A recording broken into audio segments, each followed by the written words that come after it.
শ্যামাপ্রসাদ মুখার্জির 125তম জন্মশতবার্ষিকী এই বছর।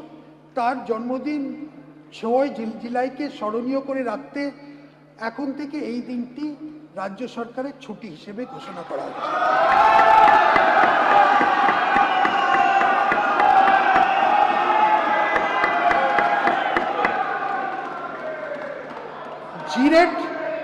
জিরাটে একটি 125 ফুট উঁচু মূর্তি নির্মাণ করা হবে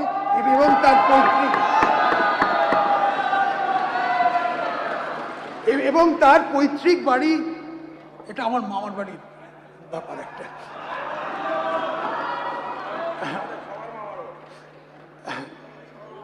পৈতৃক বাড়ি সংস্কার করে পুরনো মহিমায় ফিরিয়ে আনা হবে।